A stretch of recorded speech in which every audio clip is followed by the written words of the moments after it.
West Denver. Sleep deprived and heavily caffeinated. All right, let's do this then. This is the Jeff and Bill Show. I don't understand why agree with that. They don't always agree, but hey, at least they have coffee. Coffee. And each other. Coffee, man. God help us. I want to bless him. We need all the help we can get. Now here's Jeff Hunt and Bill Thorpe. The Jeff and Bill Show on News Talk 710 KNUS.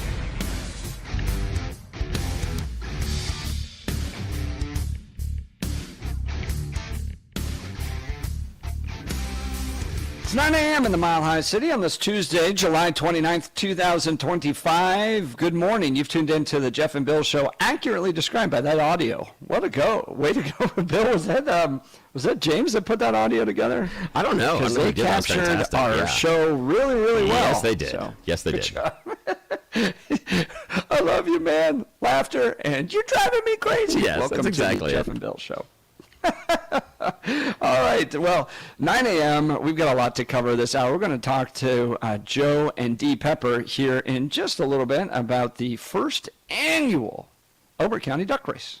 It's a ton of fun. I always love these things, and I'm excited to learn how they work. So we'll talk to them. But let's go back to the phone lines. We got Christian in Fort Collins. Good morning, Christian. You're on with Jeff and Bill. Morning. Morning. You guys laid out two legal arguments for treason, being giving aid or comfort to your enemy and Waging war. waging war against the United States. And I would say that there is legal ground. Yeah, Obama committed one of those two, or at least the Obama administration. I would say there is legal grounds to argue both. Okay, what are they? If you take the definition of war and you break it apart, I feel like you guys are only looking at the traditional sense of war, which is a conflict of arms. But we had a Cold War for years that did not have a conflict of arms. And in that sense, Obama has waged war against the United States, undermining United States sovereignty in the world. In what way? United States government sovereignty. In what way? In what way? Yeah. The way that he's undermined pretty much every governmental agency, the way that he falsified intel in order to take down the incoming president that was voted in by the people, and undermine the constitutional precedents of presidential. Okay, tell me how he undermined the constitutional precedents, and how did he do the thing as far as undermining the incoming, trying to overturn the incoming administration. How do you do those? He falsified intel in order to attack. In what way? Where did he falsify intel? Tell me that. Where did he falsify it? Tulsi Gabbard already laid it out. Nope, Tulsi Gabbard didn't show any falsification. She didn't lay out any falsification at all. She hasn't. What she has said is that the Obama administration said accurately at the time in 2016, even though she's mischaracterized it, that there was no changing of voting infrastructure or equipment. And then they asked about an assessment as far as what influential campaigns did the Russians try to enact inside of the U.S. during the 2016 campaign. It was an assessment of what was done, not a conclusion. Either you're not paying attention or you're lying. Nope, I'm paying attention. What have I got wrong, Christian? So Tulsi Gabbard has laid out how he falsified information in order to make the claim that Russia... No, she hasn't. No. To be fair, she hasn't. Don't cut me off. I didn't cut you off. Christian, don't cut me off. I didn't cut you off. Christian, you're wrong. Okay, we can go ahead. No, I'm not. You're she laid out how he falsified... Don't cut me off. Sure. He falsified information that said that Russia wanted Trump to be president. She has laid that out. No. They have a They have a conclusion that some people came forward and said, and other politicians ran with it, but that's not necessarily the assessment. The assessment did show that there was more work on one side versus the other. The assessment did show that. And you might be able to come to the conclusion that because of the assessment and because of what Russia did, they had a preference. Part of that preference does lay into, based on the assessment, the hacking of the DNC, the hacking of Hillary Clinton's email server and the delivery of that information to WikiLeaks. Part of you can talk about it may being a preference for Donald Trump when you know that Russian intelligence communicated with the Trump campaign, as we know from George Papadopoulos, about the information leak that was coming in WikiLeaks and the information that was contained inside of the Hillary Clinton emails. We know that happened. We know that the Trump campaign was sharing information with Russian intelligence during the campaign cycle. That was something that was not going on as far as Hillary. So could we establish... What information was Trump sharing with Russian intelligence? They were sharing campaign strategies, polling numbers, things like that. There have been independent studies by the University of Tennessee that shows when polling information came out about Donald Trump doing well in certain areas, there were Russian disinformation campaigns in those areas as well. And his polling numbers did go up. What I'm saying is the Russians didn't steal the election. I'm not saying that. I'm saying there was an influence campaign, and influence campaigns go on all the time. But this assumption that somehow Tulsi Gabbard has shown treason doesn't exist. Did Russia prefer Donald Trump to be elected? No. Based on their actions, I think we might be able to draw that conclusion, although I am not convinced of it. And the reason you guys are pushing bogus. Everything that I said was you guys are sounding like Russian stooges. Christian, what was wrong about what I said? What information that I put out there was inaccurate? That I just said, what was inaccurate? Because exactly. Trump Exactly. No, don't cut me off. I'm answering your question. Good. Russia did not prefer Trump. Tulsi Gabbard put out there how actually the intel showed that Russia preferred Hillary Clinton because they had dirt on Hillary Clinton, on her medical condition, and that Russia wanted to use that against her when she was elected, if anything. That's what the actual U.S. intel showed. And then Obama's administration wiped that report away so it was not given to Trump when he was elected, and they manufactured a bogus intel report to claim that Russia wanted Trump to win. Tulsi hasn't released anything. That has been put out there, and you guys are either pushing false information or you guys are Democrat pawns. I don't know why I'm included in that. I know. and yet, Christian, the one thing that you haven't been able to do is show that anything that I said about the intelligence assessment was incorrect. You have made an assumption that okay, go right ahead. Can I? I get to get involved now. Okay, so timeline matters a lot here. Okay, you have December 6th, 7th, 8th, 2016. The CIA's own intelligence officers look at Russia's engagement in the election and go, they tried to hack it, but they were unsuccessful. Okay? So that's put into a presidential briefing. It's then pulled out of the presidential briefing by order of the top head of the CIA. Okay? So then the president on December 8th holds a meeting with the heads of all these intelligence chiefs. Okay? They come out with a plan in December 8th that Russia wanted Donald Trump to be the president of the United States and actively influence the election in order to do so. Okay? They then put together a report that's the intelligent assessment of what happened in the election. And you have the CIA's own officers going, we don't have evidence of this. We don't have evidence that Russia wanted Donald Trump. And you have emails now and communication from the chiefs of these intelligence agencies specifically ordering those assessments to go back in and say that Russia wanted Donald Trump to be elected, even though the intelligence agents themselves were saying, we don't think this is the case. So you have a political order influencing these intelligence assessments. Then this all gets leaked to the press, and the press starts to run out with these headlines on December 9th that Russia was influencing the election in an effort to get Donald Trump elected, that he was a stooge, all that stuff. They knew it wasn't true.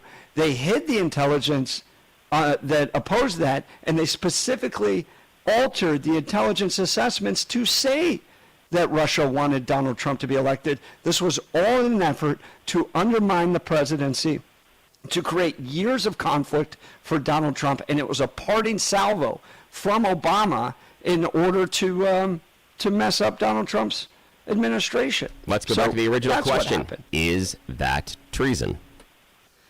Yeah, Yes. So what? No. So your Not second Christian. point. Your second no. point. Tulsi Gabbard Did they said give? is Hold that on. it's Christian. a It's treasonous Second point. conspiracy. Did they give aid?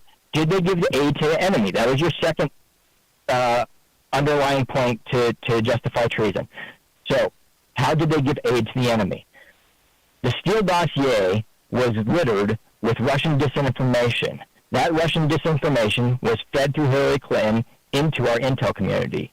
That Russian disinformation was notified to Obama before the election that Hillary Clinton's campaign was the one funding it and pushing it.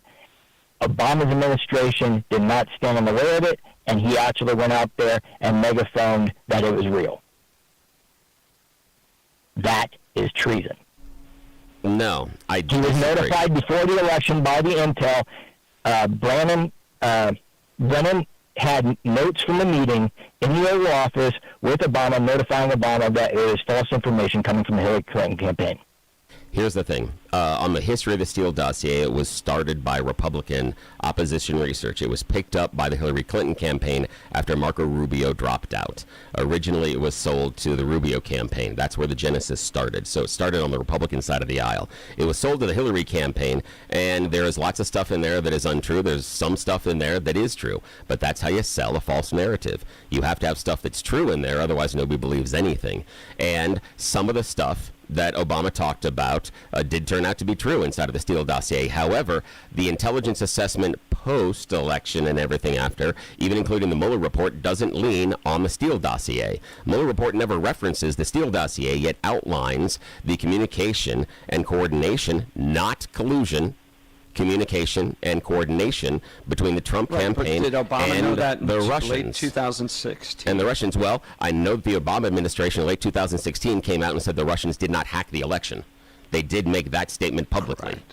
Yeah, so that's it. And they were correct and at the time. And then there was an assessment. And again, I understand the idea, and I don't know if it was politically motivated or not, or if it was just a misinterpretation of information. I am open to either opportunity. However, even if it was a narrative about the idea that Russia preferred Trump, that doesn't rise to treason. That's not waging war on the U.S., nor giving aid and comfort to our enemy. Just like what Christian was talking about. Christian, I appreciate the phone call, but that is not treason, not based on how it's defined. And so what I'm saying, what I'm trying to have people understand is, if you think that Obama and his administration did something funny, stop yelling about treason. You're not going to be able to climb that hill. Find something else to charge him with. It's not treason. That's my point. Stop trying to climb that hill. The actual line that Tulsi Gabbard uses is a treasonous conspiracy. It seems, in my mind, that seems to be deliberate. Okay. Is that different under federal law than treason itself? I don't know. I'm asking the question. Show me. Here's the idea. The conspiracy means different yes. than treason. Yes, because what you have to show is conspiracy is that you all are getting together to enact treason. It's why you had people that were convicted and then pardoned on January 6th of seditious conspiracy, because they had set up a plot to plan to overthrow the government. What you're going to have to show is that the Obama administration was plotting and planning to overthrow the functioning of the government. And the problem you have with that is, wait for it, the fact that Trump was inaugurated. You have a problem getting to the idea that this is a treasonous conspiracy in order to overthrow the administration when the administration leaves power in office. You're going to have a real hard time showing that. I'm just saying. So just pick something else other than treason. Pick something else. Yeah, well, that was going to be my next thing. Yes, Do if you want to, go think, ahead. in light of what you've read from Tulsi Gabbard, that Brennan, Comey, Obama acted in bad faith? Is it just kind of like a shrug off, like, they shouldn't have done this, but it doesn't rise to the level of criminality? Or do you think they violated a crime? I don't see any level of criminality so far. I just would have to be convinced of that. You need to show me that what they did and the behaviors were criminal. Just like when you talked about the idea of changing the assessment, you came with the motivation of political. I don't know that. I would need to have more investigation as to whether or not the person that was in charge disagreed with the assessment. Did the person in charge take a wide variety of things and had, 1, 2, 3, 4, whatever, saying one thing, and 3, 4, 5, 6, 7, 8 saying something else, and made the decision? I don't know. I want to hear from that person. But the one thing I'm not going to do is assume motivation one way or the other.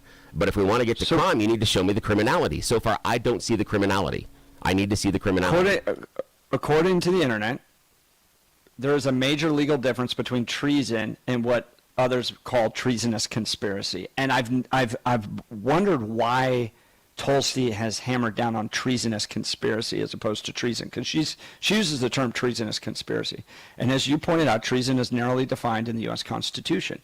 Treasonous conspiracy, however, is not actually defined in federal crime and could be related to other federal crimes, including seditious conspiracy, conspiracy against the United States, espionage, and related charges. So, could she be using that term in order to make it vague enough that the DOJ could bring charges around like seditious conspiracy, for instance, or conspiracy against the United States and not actually treason?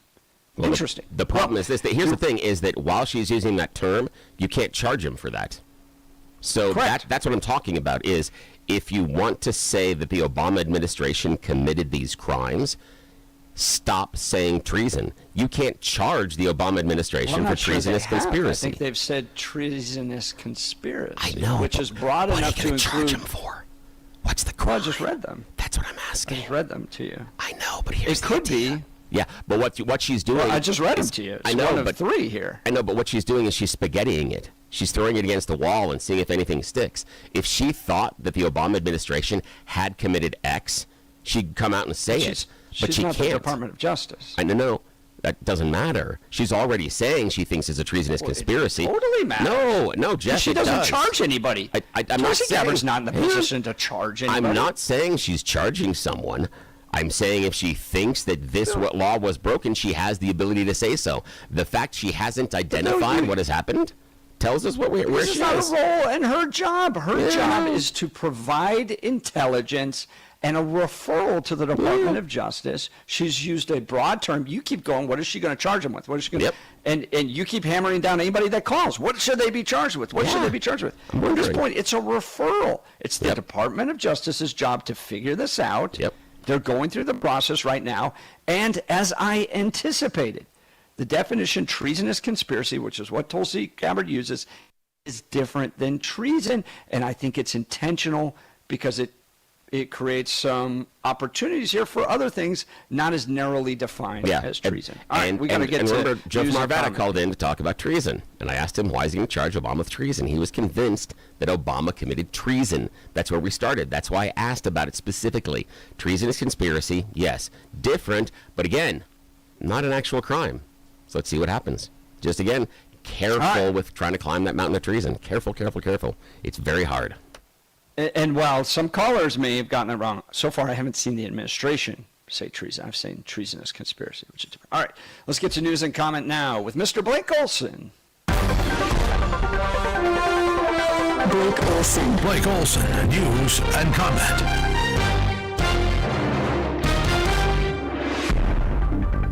Good treasonous Tuesday morning, 69 and overcast, some lightning and thunder earlier this morning. Pretty rare in the mornings in Colorado to get that. Expect a high of 85 today.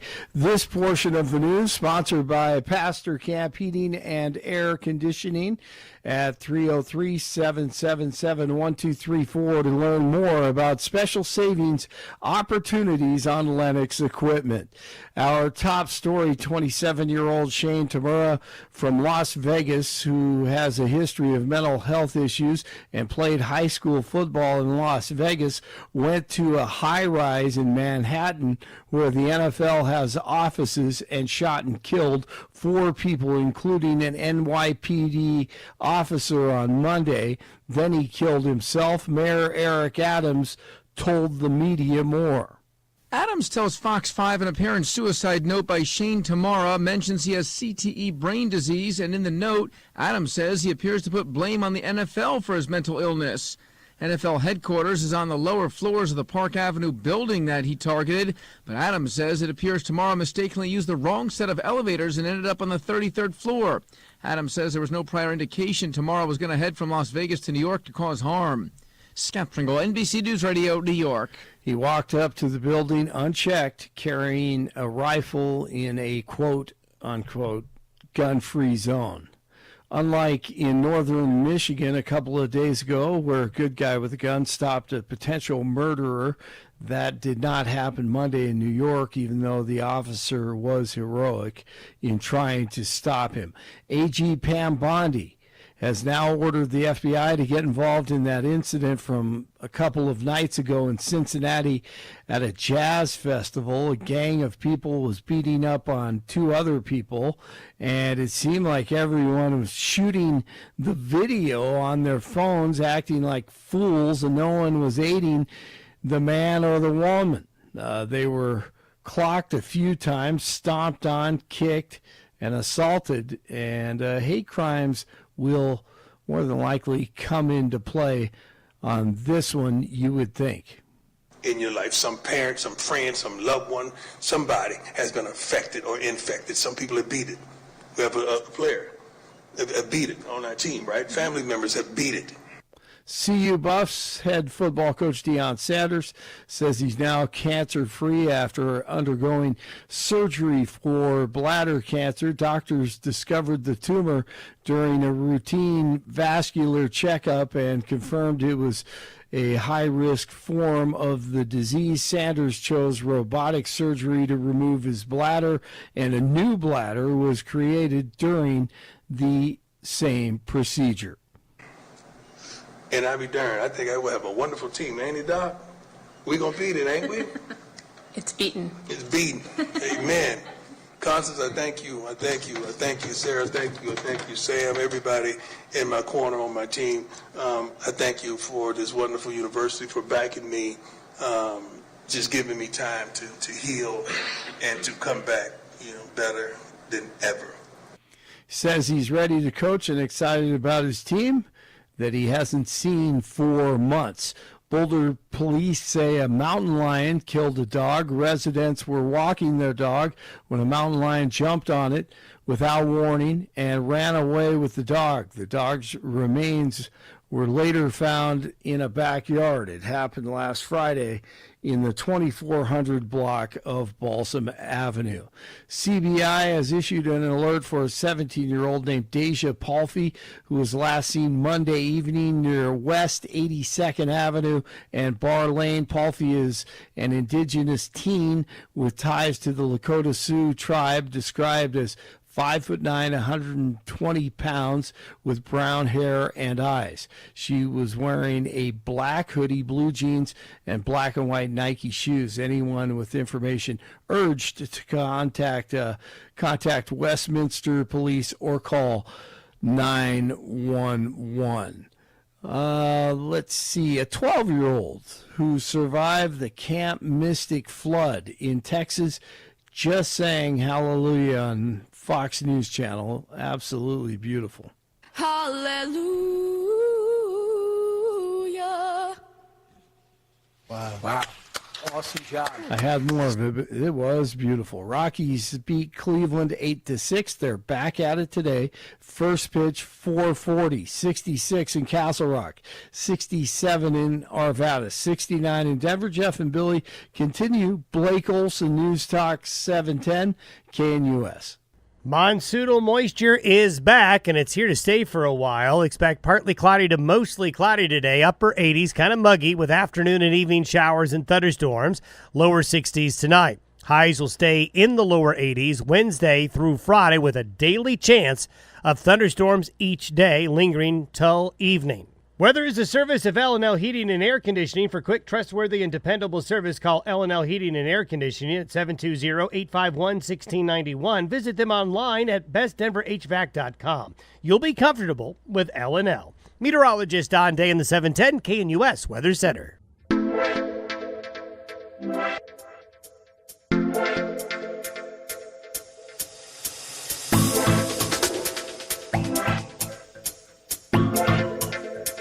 Bill, have you ever seen these races where they throw in hundreds of little rubber duckies?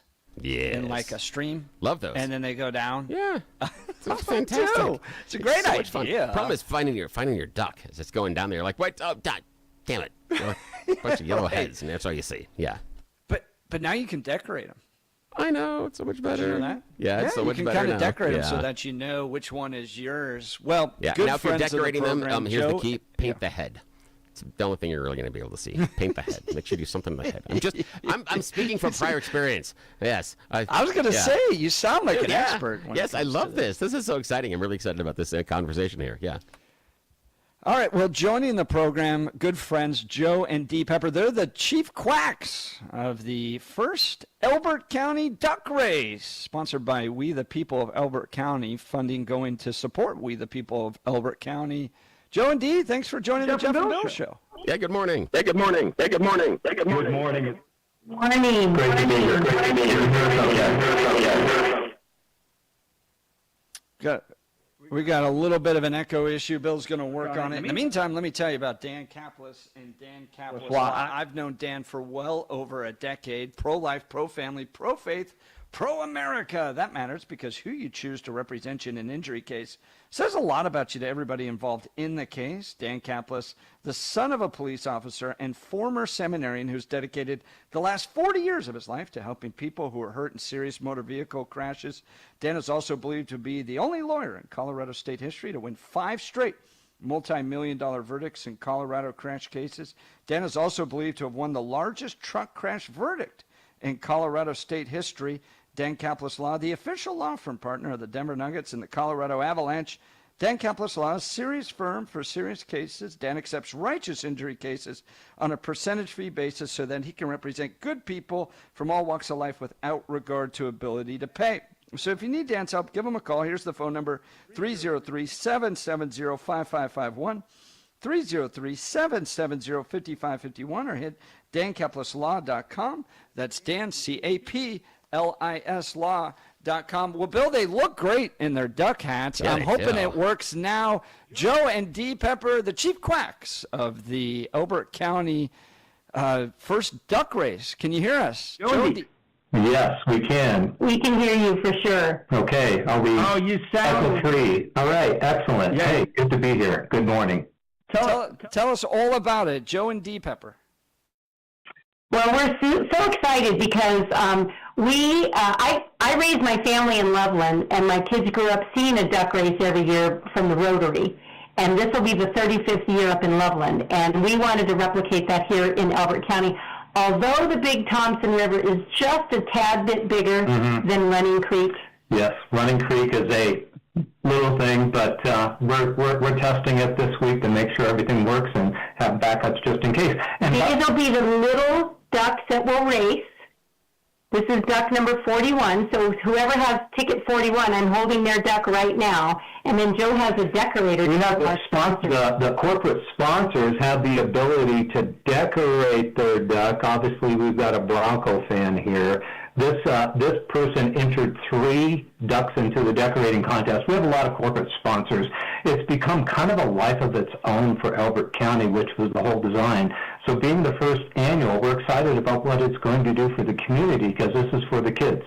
Right, and Jeff, as you and Nicole know, Elbert County is a great place to raise a family, and so this is a fantastic family event. We have young people volunteering at our booth, at the Duck Race booth, the We the People Duck Race booth at Friday night markets. Friday night markets are super fun, and they have all kinds of kids' activities. This Friday at 5:30, we're presenting the winners of the decorated duck contest. Then the band starts at 6. When they take a break, we're going to do the actual duck race with all these crazy little ducks. We're talking with Joe and Dee Pepper. They're the chief quacks of the first Elbert County duck race. That's their own name. They gave it to us. They're a ton of fun. You can see their hats if you tune in on X or YouTube. Now, let's talk about where the funding and the support is going to go for this. Why are you putting on the duck race? What is it all about? What are you hoping to achieve and raise money for? Well, we have a serious mission for the funds for the duck race. We plan to send kids to the Patriot Academy Leadership Congress in Denver next June. It's a week-long program. The kids stay at Colorado Christian University. Then they get transported over to the Capitol, where they learn to formulate an argument, learn how to defend their argument, turn it into legislation, and figure out how the whole process works. But you and Bill know that you need to formulate an argument and be able to defend your argument. That's kind of a lost art, and that's one of the things that the kids can win once they compete in the Constitution Day Challenge, which is September 17th. That's also from Patriot Academy, and the kids will present something, a PowerPoint from Patriot Academy, to their school, to a work group, to a church group, homeschool group, whatever it is, and then they'll present to us the extra things they did, whether they added a song or added more volunteers helping, they had a lot of question and answer, whatever it is, whatever the extra is. If they're too young to go to the Leadership Congress, they'll get a $100 gift card to Patriot Academy. And then once they're 15 and older, and this is for 10-year-olds starting at 10, who live in Elbert County. So that's what the funds are going for. So something serious, but a very playful way to get there. But by the way, we have probably people from 7 or 8 counties buying ducks for our race in Elbert. And kids from all over the place who want to be in Constitution Day. Well, it's important for people to understand what they're doing here. And Bill, I'm getting echo again. Okay, there we go. Sorry for the technical issues on our side. But it's important for folks to understand that the money that's going to be raised here is to empower the next generation of young conservatives, young patriots, people that love this country, people that love the original intent of the Constitution. Patriot Academy, a wonderful organization that I helped bring in years ago at the Western Conservative Summit that really does train up these young people on how to become a lawmaker, how to introduce a bill, how to advance an issue. Look, we can't rely on our schools to do that anymore. We know that they're government-run leftist indoctrination factories. So we, as conservatives, have to step up, support great organizations like Patriot Academy, and you can do this by attending the first annual Elbert County Duck Race sponsored by We the People of Elbert County. It's this Friday, August 1st, 2025. You can buy a duck. In fact, you can buy 3 ducks for just $10, and when you do so, you're going to support the next generation. Now, Joe and Dee Pepper, chief quacks of the Elbert County Duck Race, tell us about We the People of Elbert County, this organization you've helped create. Thanks so much for asking, Jeff. We just saw a need for a conservative debate where people could come together, bring up issues, whether they agree or disagree. Let's just have a healthy debate, because the problem is arguments don't go anywhere. They just go into each corner and throw punches. So this is really a forum where conservative thought can be debated from anybody who's running for office or leaders. We bring in special speakers from all over the country, actually. And we also want to reach out to the unaffiliated voters.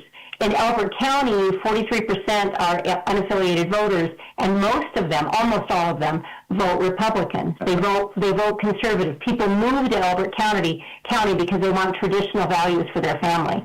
So it's another way to bring in and do an outreach for the unaffiliated voters to get them involved, get them educated, and move them along that continuum so they can join the Republican Party and get even more involved. That's Joe and Dee Pepper with We the People of Elbert County. They're the chief quacks of the first Elbert County Duck Race happening this Friday, August 1st, 2025. Now, I'll post on my X account, x.com/Jeff Hunt, how you can purchase.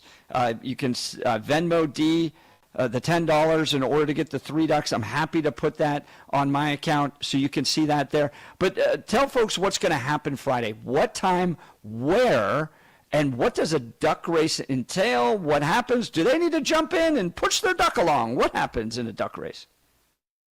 Thanks. It's going to be a hoot of a day. So there's a concert in the park at Running Creek Park, which is the main park there in Elizabeth, Colorado. And that's where Running Creek runs through. The race is actually going to begin right under the bridge and travel, 10 or 15 minutes down the creek.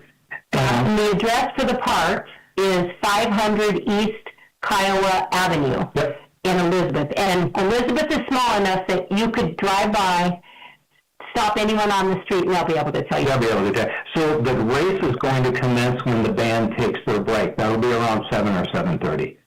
And so the way that it works, Jeff, is all kinds of kids and their parents will dump all these ducks. We have more than 500 sold into the water at the same time. And then they'll get snagged and they'll get turned over and all those things. But we have people along the way who will unsnag them as they go down the creek. And then there's a bar that Joe's going to put there, and they'll all have to get in single file. We have to get our ducks in a row, and then we'll know who's first, second, and third. First prize gets $500. Second gets $250. Third gets $100. So it's big prize money as well, and it's just cash. It's cash. And how far will the ducks travel? How long is the race? Maybe a couple 100 to 300 feet. It's a area that's tight waterways. So just if you're observing and if you're part of the race, that we have coordinated with the city to make sure observers, the town, that we only the observers can only observe from the bridges. You can't walk down in the marsh because that's a habitat. Habitat for the jumping mouse. For the jumping mouse, yes. Those are the chief quacks of the Elbert County Duck Race taking place this Friday, August 1st, Friday night at Running Creek Park. I'm going to have the picture, link, all that stuff at x.com/Jeff Hunt if you want to participate. The fund's going to empower the next generation of young patriots via Patriot Academy. It's absolutely worth your while. It's going to be a lot of fun. Joe and Dee Pepper, chief quacks. Thank you so much for taking time to join the Jeff and Bill Show. Good to see you. Thanks. Great to be here. All right, we'll continue. You're listening to Jeff and Bill. This is Denver's Talk Leader News Talk 710 KNUS.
back to the Jeff and Bill Show. Bill, has Donald Trump unleashed the storming Mormons at work?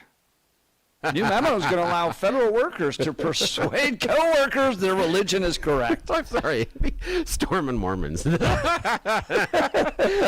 you're the best. That's fantastic. This is the first thing that went to my mind. And I love my Mormon friends. Oh, I did too. And I wish, they literally make the best neighbors, and I have so much fun with them. You're trying to hurt my feelings this morning, great aren't people. You were trying to hurt my feelings. You don't even know this, and you were trying to hurt my feelings. Okay, side note. We have the best neighbors in the world. A wonderful Mormon couple. They watch our house when we're out of town. We watch their house when they're out of town. I would do anything for these people. Doesn't matter what they want. I'll shovel their walk just for fun, not a problem. They came to us this weekend and they're moving. So the fact that you're like, they make wonderful neighbors, I'm like, you are pulling the Band-Aid off too soon, my friend. They are. Best neighbors I've ever had are Mormons, folled by Catholics. Fantastic. Followed by pretty much everybody else, then evangelicals. We're kind of down at the bottom. It comes to being quality neighbors. Well, about when we feel like it. So Trump memo allows federal workers to persuade coworkers their religion is correct. The Office of Personnel Management issued a memo allowing federal workers to express and promote their religion, including persuading coworkers of its correctness at work. I say, sure. Why not? Look, if you're losing out on job opportunities because of your religion, that's a federal crime. You're not allowed to do that. But, look, I don't mind. I saw this video the other day of this guy shooting BB guns at these little Mormon girls that were trying to invite him to come to church. We're at such a place in our country where religion is so offensive that we've lost the ability to talk with each other through our differences. And somebody, having a Bible at their desk, they should be allowed. If you got a Star of David somewhere in your cubicle, sure, fine. That doesn't bother me. And the fact that this was kind of pushed out by the federal government, that was wrong. So, good on Trump allowing coworkers to be more open about their faith. Yeah, this is one of those things. This is one of those things where I'd say the liberals. I'm not saying I'm going to say Democrats per se, but I will say liberals because I think it's larger than just the party. I think that liberals went too far by trying to find an absence of religion inside of the workspace. I believe that there should be a freedom of religious choice inside of the workspace. Now, how much proselytization? We can talk about what's required, and I think the businesses should be allowed to set up the rules and regulations about that. But I see no problem with anyone expressing their faith in and around the workspace, as long as, again, you are not trying to proselytize or necessarily evangelize or try to convert someone. You can have conversations about it. You can have representations. Yeah. For me, it's just like, while I don't want to look across the cubicle farm and see, it makes me mad when I see this. When I see that poster, that banner of the Las Vegas Raiders, that really makes me mad as a Broncos fan. That is an affront to my sensibilities as a Coloradan. So again, that's more offensive to you than I know somebody's religion. So, I can tolerate that. But if he starts running around here and Raiders are and he starts persuading other people, okay. Again, I'm being tongue in cheek, but again, we can deal with that. There's going to be somebody at your office that, if it's large enough, for some reason is going to be a Michael Bolton fan. None of us have any idea why that happens, but it does. Still happens. Still, they can have their smooth jazz all they want. They can do that. But the rest of us that like real music do other things, and that's okay. I view the same thing as the religion. As soon as you are leading with it, making the thrust of your being and how you're interacting inside the workspace, then we got an issue. But that would be with anything. Doesn't matter what it is. But yes, this is one time in which I think the Trump administration has done a great thing that liberals went too far on. I feel totally empowered to hold you down and punch you until you become a Protestant. And the entire time I'm going to be saying, because Trump said so. because Trump said so. So there you go. I think that's how people do become Protestants. I think that's it. It's very accurate. All right. We'll continue. You're listening to the Jeff and Bill Show. What is going on here? Denver's talk leader, News Talk 710 KNUS.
To the Jeff and Bill Show. It's been a wild one. Started the day by talking about the city of Denver spending $3 million to encourage you to not eat meat while spending, $800 million to improve the National Western Stock Show. That's a weird one. Of all the things to spend advertising money on. I mean, I could think of a dozen other things that would rise before don't eat the meat. It's the city. It's the city. Yes. Like, who cares if it's PETA or Humane Society? Yeah. Nobody the cares. City's spending the money. Guys, what are you doing? They're only $250 million in debt, too. I know. By the way, they want to spend $15 million on an Indian cultural embassy out by the airport. Again, that's going to be in a bond. Again, that's going to cost the city $2 billion. Again, if we were in a different economic situation, I can see the idea of saying, "Oh, we've got this money, and maybe something like that would do it." But when we have problems maintaining roads, and I'm just saying, perhaps the money that you're going to spend at that American Indian Cultural Center, what would happen if, I don't know, you took all of those dollars and you raised teachers' salaries? What would happen to achievement levels inside of Denver Public Schools? Bill, you're starting to sound like a conservative. Oh, God, that means being the show's logical over. with government spending? No, I can't do that. I'm sorry. That's the end of the show today. Making too much sense. Got to go. Everything's done for today, guys. Nothing to see here. What a way to end. Well, it's been a lot of fun. If you missed any of it, go to 710knus.com to download the podcast. We'll be back tomorrow. But thank you to everybody that called in, joined, text. This is where Denver's voice is heard loud and clear. You're listening to The Jeff and Bill Show. We are Denver's talk leader. This is News Talk 710 KNUS.